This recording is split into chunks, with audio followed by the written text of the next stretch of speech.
Pare agora de fazer tudo que você estiver fazendo, porque vai começar mais um episódio do Entre uma Parada e Outra, o podcast da Medicina de Emergência da Escola Paulista de Medicina, professor Aécio Góes. João, põe eco na minha voz aí pra ficar legal e solta a vinheta.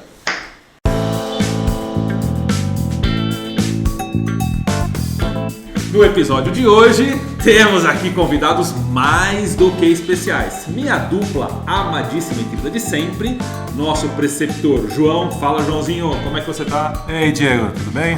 Bem, graças a Deus. E a Amandinha? Agora com a voz melhor. E aí, galera? Vocês não têm noção do ranço que estava a voz da Amanda assim que ela chegou aqui hoje. Maravilhosa. Já agendamos a fono pra ela, inclusive. E hoje temos dois convidados especiais. Quer apresentar, Amanda? Porque esses aqui merecem apresentação. Sim, são meus filhos, nossos filhos, né? Eu não tenho filho nessa idade. Eu tenho 24 filhos. Estamos aqui com o Matheus Cunha, nosso R2, e Renatinha. Se apresentem aí, pessoal. Oi, pessoal, sou a Renata Jordão. Obrigada pelo convite, por estar aqui mais uma vez com vocês. E é isso. Oi, gente, tudo bom? Obrigado pelo convite, eu sou Matheus Cunha, a gente já se conhece do último episódio de Vivências, né? Mas enfim, sou R2 aqui da Escola de Emergência. Supondo que vai sair na ordem. E aí, Diego, qual o tema de hoje? Você já deve ter lido na descrição do episódio que o tema de hoje é guidelines, como segui-los. Sigo na risca, não sigo na risca, faço o que minha cabeça mandar. Como a professora Rosane diria, é uma trilha ou é um trilho, né? E acho que esse é o grande desafio de todo médico, né? E no caso da emergência não é diferente. Você tem lá uma recomendação, geralmente uma evidência que te diz em quem fazer e como fazer. E não necessariamente aquele paciente que está na sua frente é exatamente o descrito para aquela evidência. E aí você entra num dilema, né? Aplico e vamos ver o que acontece, né? Eu sigo a orientação e aí pelo menos eu estou respaldado pela literatura e até eticamente, legalmente, né? Se tiver alguma intercorrência, você tem como comprovar em que você se baseou ou não. Eu posso individualizar e para aquele caso em si que eu percebi que ele não é exatamente aquele da evidência ou que na minha experiência clínica aquela recomendação para este paciente não serve, neste caso eu faço diferente e aí ao fazer diferente eu quebro a sequência de recomendações e eu estou exposto a qualquer tipo de crítica em comentários do que por que você não fez o que estava escrito. E aí você vai ter que se explicar e tem gente que tem medo de fazer isso e correr uma intercorrência ética. E eu queria que vocês comentassem um pouquinho na prática de vocês como que vocês lidam no dia a dia com tenho a evidência do que eu estudei e eu a aplico e depois eu quero até que a gente discuta quando a coisa muda, né? A evidência mudou. Como que vocês se adaptam a essas mudanças? Então vamos levar a conversa por esse lado aí que eu acho que vai ser legal. Eu vou passar para a Amanda para ela começar o nosso bate-papo aqui. Eu já vou começar criticando. Meu Deus, mas já! A gente não falou, mas esse é uma parte do episódio do Tretas da Hora do Café, tá bom? Então, se não tiver treta, não é pra estar aqui conversando. Mas se nesse assunto não ficou claro que a gente vai tretar... Eu já começo com a primeira treta, né? Porque você falou muito de evidência, que guideline ele é uma forma da gente ter a evidência, mas a gente tem que lembrar também que o guideline ele tem muito de opinião de especialista. Então, antes da gente falar sobre isso, explica um pouquinho pra gente como são criados os guidelines, que eu acho que é a parte principal das pessoas entenderem por que a gente tem essa discussão de uma treta ou não. Então, só um parênteses rápido aí, que a Amandinha falou, foi legal. Então, evidência é o conjunto de recomendações daquilo que tem disponível na literatura. E eu tenho evidências com alta certeza, que são aquelas informações fruto de revisões sistemáticas que tiveram como base bons ensaios clínicos randomizados. E, eventualmente, não tem como randomizar, ou a literatura ainda não randomizou, e não tem revisão, não tem ensaio clínico, eventualmente um estudo observacional, a certeza da evidência vai caindo, até que chega num ponto que o que eu vou ter são algumas experiências individuais, alguns relatos de caso, o que também é uma evidência, só que é uma evidência com uma certeza menor. Pode ser que não funcione para todo mundo. E quanto mais eu vou descendo nessa pirâmide da evidência, maior é o risco de viés. Então os guidelines trabalham com o quê? Com a melhor evidência disponível. E se vocês forem ver, em emergência, como é difícil mascarar, como é difícil randomizar, boa parte das evidências são de certeza baixa. Mas é a melhor que tem disponível que a gente vai fazer. Então o que um guideline faz? Um grupo de especialistas se reúne elenca várias perguntas relevantes para um tema, uso isso nesse tipo de paciente, diagnostico com tal ferramenta, que são aqueles acrônimos, né? PICO, PECO, PICOT, e com isso eles vão na literatura em busca de respostas. Eles juntam um corpo de evidências dentro de um ecossistema de evidências e eles ranqueiam a certeza dessa evidência. E a partir daí eles fazem um consenso. Recomenda ou não recomenda? Recomenda forte ou recomenda fraco? Tem várias técnicas para isso. E no final o guideline nada mais é do que, para esta pergunta, a literatura responde isso, a evidência que embaseia essa resposta tem esse grau de certeza e nós, grupo de especialistas, dizemos faça ou não faça dentro de algumas restrições.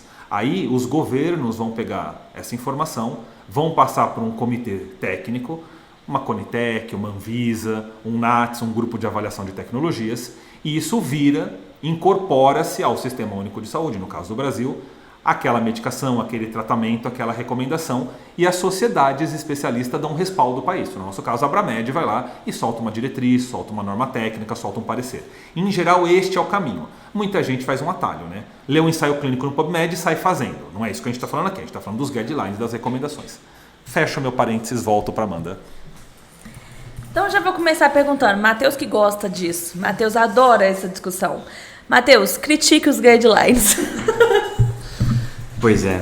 Então é interessante isso também, o que o Diego falou, né, sobre a questão. A nossa área é complicada de fazer uma evidência de forte qualidade, né? Porque é difícil de randomizar, é difícil da gente conseguir passar por um comitê de ética, é difícil de, por exemplo, a gente ter condições ideais. Difícil de conseguir condições ideais para a gente analisar esses pacientes. E assim, pois é, a questão dos guidelines. Eu pessoalmente, assim, eu acho que o mais importante também do que analisar só o guideline é ver no que o guideline está sendo, no que o guideline foi baseado, analisar qual foi o material que deu origem àquele guideline também, né? Porque existe a possibilidade daquele ensaio clínico randomizado que baseou o guideline ter suas fragilidades e ter seus defeitos também. Acho que isso é uma possibilidade, né? Que é uma possibilidade. Eu não faço ideia sobre o que você está falando, Matheus. Ou pode nem ter um ensaio clínico. Ou nem ter um ensaio clínico. Você, que nem o Diego falou, só é opinião de especialista mesmo, né? Mas enfim, com certeza o guideline tem um papel muito importante de introduzir uma conduta, ou uma diretriz, ou uma recomendação para a gente. Mas acho que é muito importante também ter uma análise um pouco mais crítica desse tipo de material, para a gente poder que está disponível para a gente. Acho que hoje o principal problema da nossa geração é a abundância de conteúdo que tem disponível, né? Saber filtrar o que é de qualidade, o que é de qualidade não tão confiável. E acho que é isso. Se a Renata quiser complementar alguma coisa. Talvez eu vou ser polêmica, na minha opinião. Eu queria muito poder criticar os guidelines, porque eu acho que quando a gente discute entre especialistas é muito fácil a gente falar sobre quebrar o protocolo. Então, assim, um especialista quebrar um protocolo sobre um assunto que ele domina e que ele estuda e que ele está atualizado é uma coisa. Mas na medicina de emergência, a maior parte das pessoas que estão atuando nos departamentos de emergência não são especialistas, estão longe de ser especialistas. Vixe, treta. Então, assim... Eu sabia que a Renata ia fazer esse comentário. Então, eu acho que é importante e tem muito seu valor o guideline na emergência, para a gente conseguir conversar com os não especialistas sobre os assuntos que são importantes. Óbvio que tendo consciência de que provavelmente vai ser um conteúdo desatualizado, porque o guideline ele vai ter uma revisão de literatura até um X período de tempo, e que ele demora também 4 anos para ser produzido, geralmente, ou até mais, dependendo. Mas é importante. Então, a gente, assim, por mais que eu queira muito falar contra e bater o martelo de falar, tirar o valor, eu não posso. Acho que na medicina de emergência ele vai guiar muita conduta e vai ser muito importante ter guidelines fortes. Óbvio que sempre levantando a bola de que tem suas fragilidades, que tem que se discutir qual que é a evidência que está embasando, que tem muita opinião de especialista, mas você vai ter muito não especialista atuando na área, então, e são pacientes graves, né? Então, é importante. Você trouxe um ponto muito legal, Rei, que é a grande questão da medicina de emergência, né? Que hoje a gente ainda lida muito com não especialistas na medicina, na emergência, né? Não na medicina de emergência, na emergência. Então a gente tem essa fragilidade e vai ter ela durante muito tempo ainda. E não só a questão dos recém-formados, não especialistas e tudo, mas até pra gente discutir com um especialista de outras especialidades, né? Porque às vezes tem aquela rixazinha de eu fiz uma coisa, você quer que eu faça outra, e a gente tem o guideline ali como um contraponto de falar assim, não, eu tô seguindo o que a literatura me manda seguir. E é óbvio que muitas vezes a gente não vai concordar com ela e a gente vai individualizar, né? O que a gente sempre fala, hoje em dia o nosso paciente ele é muito individualizado do que eu vou fazer ou não. Mas, pensando em pontos jurídicos também, eu adoro um guideline para poder colocar a minha conduta quando é uma coisa que eu já quero fazer e o guideline me ajuda a confirmar o que eu quero fazer, eu adoro colocar lá, ó, segundo tal e tal coisa, dou alta para o paciente, interno paciente, porque é maravilhoso, né? É uma segurança a mais que a gente tem. Eu concordo plenamente com vocês. Eu até queria comentar em cima do que vocês falaram. A primeira é que muita gente fala assim, o médico é livre, ele é autônomo. Mas a liberdade... Tem uma frase muito boa, acho que é do... Eu já vou lembrar de quem que é. João, pesquisa aí, aquele psiquiatra que ficou no campo de concentração e ele escreve um livro sobre... Viktor Frankl, exatamente, obrigado. Adoro gente inteligente que no meio do negócio ele pesca. O Viktor Frankl ele falou numa palestra que se numa costa dos Estados Unidos tem a estátua da liberdade, na outra deveria ter a estátua da responsabilidade. Porque liberdade não caminha sem responsabilidade, né? Liberdade sem limites é libertinagem. Então a autonomia do médico, ela é dentro do universo das evidências. Ele é livre para fazer aquilo que tem evidência. Ele não é livre para fazer as coisas que não tem evidência. Muita gente acha, não, eu estou livre, eu sou autônomo, eu posso fazer o que eu bem quiser. Não, negativo. Não é negativo. A autonomia ela é limitada pelo universo das evidências. Sabendo disso, o indivíduo tem que saber acessar a evidência.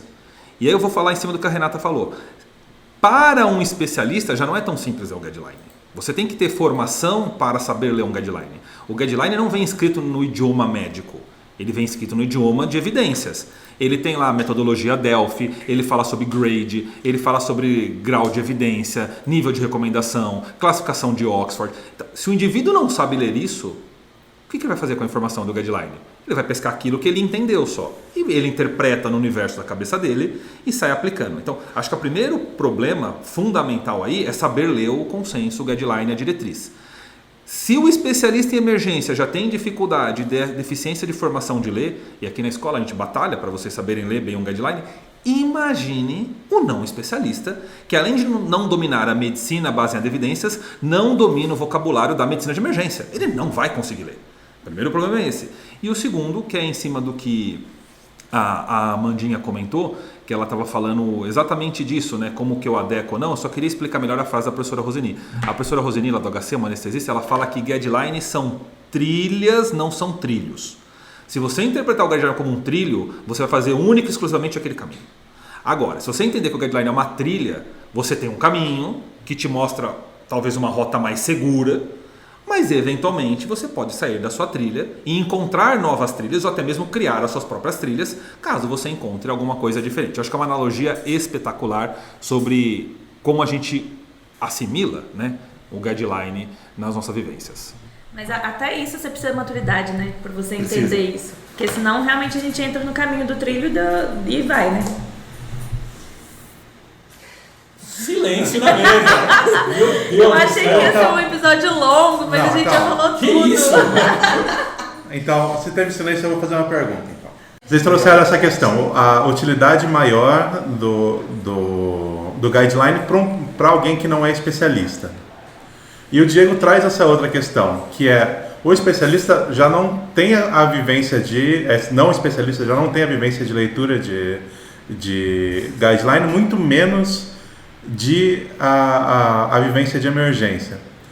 Então ele vai perder os dois pontos de discussão dentro do guideline. Então ainda vale para o não especialista, vale só para o especialista, e se vale para o especialista, qual que é a utilidade para o especialista? Eu acho que o principal, João, é que nem o Diego estava falando, o guideline serve muito mais como uma trilha, no sentido de que a gente tem que utilizar esse tipo de ferramenta a nosso favor, entendeu? no sentido de que a gente tem que analisar também criticamente aquilo que está sendo escrito e está sendo posto para nós, até porque muitas das vezes o nosso paciente é mais complexo do que o que está naquele estudo, naquele guideline, né?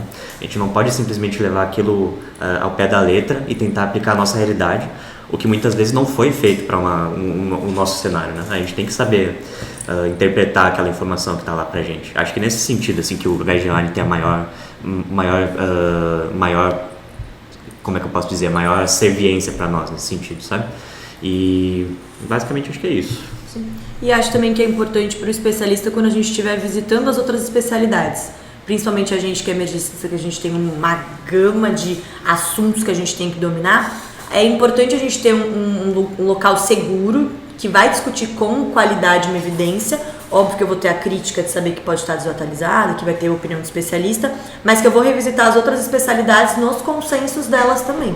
Então, sei lá, tem de um caso muito específico de neuro, preciso revisitar um assunto específico da especialidade que está cruzando a emergência neurológica com um assunto de neurologia mais específico. O guideline pode ser um local para eu buscar essa informação de uma maneira mais rápida e segura. É um norte, né? Não é uma coisa que está escrita em pedra que a gente tem que seguir sem nenhum critério. Tá ótimo. Então a minha pergunta vai para o outro lado agora. E se você não quiser seguir o guideline? Você chegou num paciente, você olhou o paciente e falou: o guideline não se aplica para esse paciente, as evidências não se aplicam para esse paciente. Mas o especialista vira para você e fala assim: não, tem que fazer, seja lá qual seja o tratamento que o guideline fala, e você fala assim: mas se eu avaliar criticamente esse guideline, ele está incorreto, o que você faz? Você segue o guideline, segue o especialista porque ele é especialista, ele é da neuro, ele sabe o que está acontecendo naquela emergência neurológica, ou você fala: não, como especialista em emergência e a compreensão que eu tenho de estudo de guideline, eu vou modificar a minha conduta? Pesou o rolê, hein, João? É treta? É treta ou não é treta? Pesou um rolê. Bom, aí eu vou colocar uma vivência pessoal. Acho que no momento que eu tô da minha vida, lembrando que eu sou R2, estamos ali no meio do R2, acho que eu seria mais cautelosa. Não sei se eu teria essa força de bater de frente. Mas talvez num outro momento da minha vida, onde eu já for uma emergência formada, onde eu tiver assim, talvez não um nome de peso, mas eu for mais confiante nesse sentido com a minha formação e de tempo de experiência, eu posso mudar. Nesse momento, como residente, fica um pouco difícil eu ir contra um guideline e contra um especialista.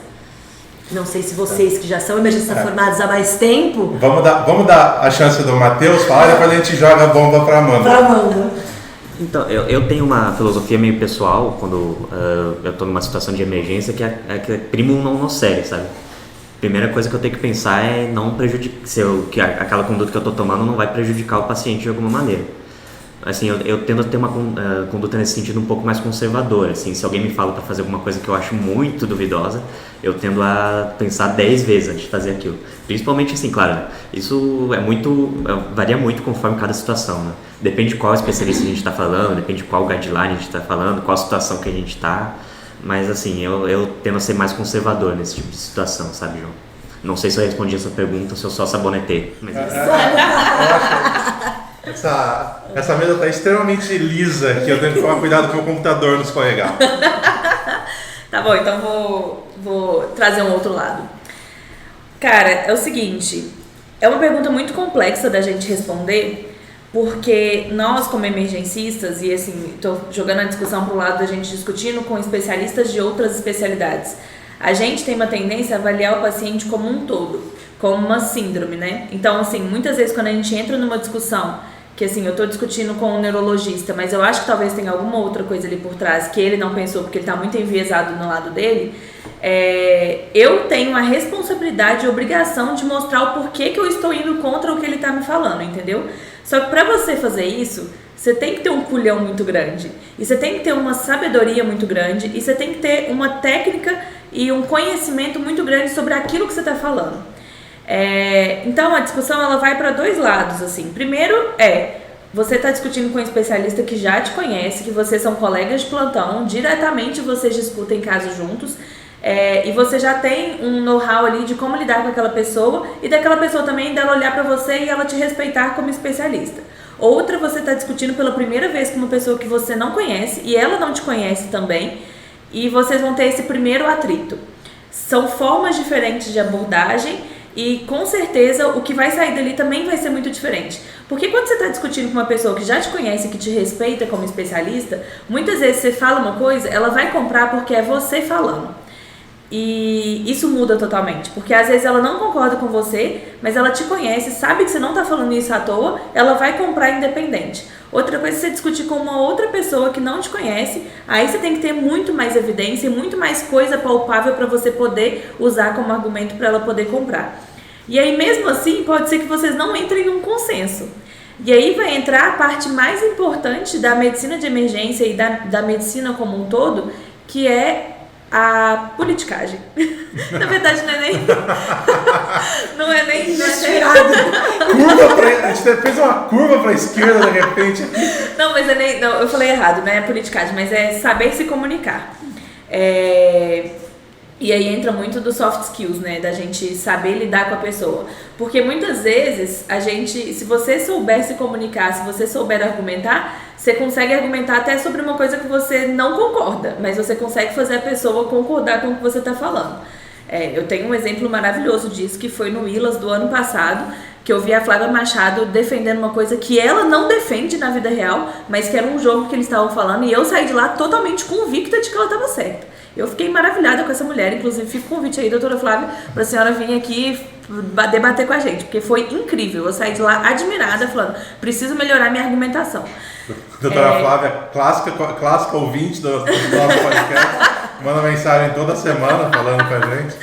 Mas fica aí o convite, vai que alguém mostra na residência para ela, vai lá um dos nossos residentes, fala assim, doutora, escuta esse podcast aqui, ó, falaram da senhora. Vai que, né, a esperança é a última que morre. Então, eu acho que é muito uma questão disso de soft skills. Eu acho que a gente tem que ter um conhecimento muito grande, mas o soft skills é o que ganha essa discussão. E aí entra muito no que o Matheus falou também, do que eu me sinto confortável de fazer ou não. Se for uma coisa que eu acho muito desconfortável, que eu não concordo de forma nenhuma, a gente não conseguiu chegar num acordo, eu falo, olha, senhor, vai me desculpar, mas infelizmente eu não vou fazer isso. Se o senhor quiser assumir e fazer isso a partir de agora, fica à vontade, eu não vou me bater de frente, opor. Me opor. Fica à vontade, mas eu não me sinto confortável, e sair de cena. A gente tem que saber a hora de sair de cena também, né? Não é que um tá certo e outro tá errado, talvez a gente só esteja pensando por ângulos diferentes. Então acho que tem que ter essa humildade também de entender que talvez eu não esteja certa. E outra coisa também que eu vou trazer, eu sei que é um episódio de treta, mas eu não vou tretar nesse momento, é ter a humildade de perceber, será que talvez eu não esteja enviesado também? Será que talvez essa pessoa não possa estar certa? Porque a gente tem uma tendência de sempre numa discussão querer ganhar e não querer entender. Então, às vezes também tirar um pouquinho o pé do freio e falar assim, não, peraí, deixa eu pensar melhor, deixa eu ouvir o argumento dessa pessoa, ouvir de verdade, não ouvir para querer responder, mas ouvir de verdade. Vai que a gente consegue ver uma outra coisa. Tirar o pé do acelerador e pôr o pé no freio, né? Porque se tirar o pé do freio, você vai ter o efeito contrário do que você quer. Vocês entenderam? Obrigada! Agora deixa eu fazer uma pergunta que eu fiquei curioso também, para a partir de vocês três. Vocês já passaram por uma situação que no pronto-socorro, numa sala de emergência, que algum especialista pediu para tomar alguma conduta que vocês não concordavam, e como é que vocês lidaram com esse tipo de situação? Se a gente for falar de infarto aqui, meu filho do céu, a gente não sai dessa discussão nunca mais, porque até as pessoas entenderem que homem é uma coisa que precisa ir pro cateterismo urgente. Opa! Nossa senhora! A gente entra nessa discussão, vai. Mas o guideline não fala desse aqui, não precisa, não. A quantidade de homem que eu já tive que brigar é fora do comum. Até em alguns lugares eu já tive amigos que eram que pelo fluxo do local, às vezes tinha que passar por outros especialistas antes de fazer o cateterismo. E eu tive amigos do cateterismo só virando para mim e falando assim, só me liga, a gente desce paciente boa, sabe? Então, às vezes a gente dá umas voltas. Eu tento discutir, não tive tantos problemas na sala de emergência, e a maior parte são discussões amigáveis, porque o que a Amanda falou, da gente que você conhece, o pessoal que você já está conversando, você dá a sua posição, o pessoal dá a outra posição, E tem uma questão que a gente tem que lembrar, que é muito importante, a questão qual é a melhor evidência é importante, mas a decisão compartilhada com o paciente é importante também. Sim.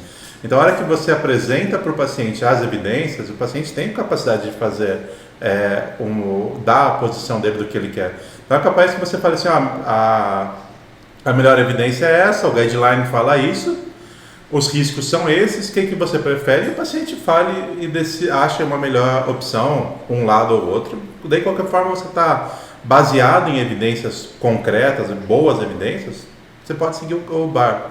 Então, não é só uma questão de sair brigando, sabe? Eu gosto da treta porque ela é divertida, mas existe mais por trás dela, né? E eu vou trazer uma coisa de amadurecimento aqui também.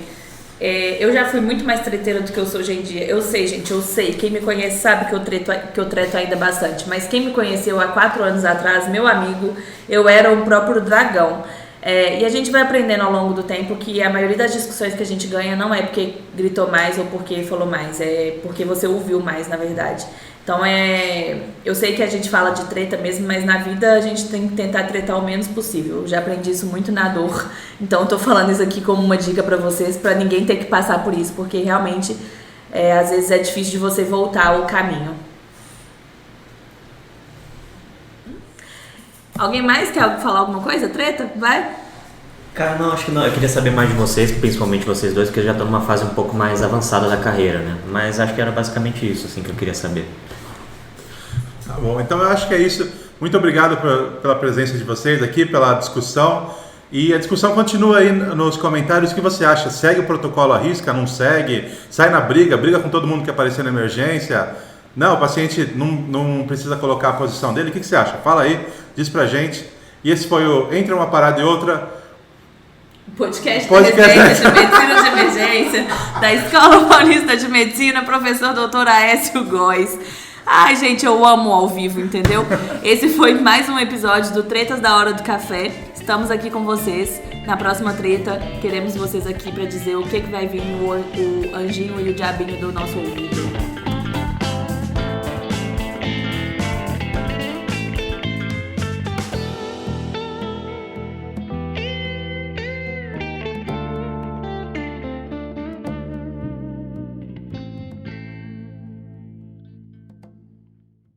Posso fazer uma pausa? Eu não consigo sair sem me despedir. Eu tenho uma aula agora e eu vou sair no meio do episódio. Eu vou cortar essa parte. Não vai cortar não, vai deixar porque eu quero me despedir das pessoas. E eu vou deixar eles falando aqui. Abraço pra vocês.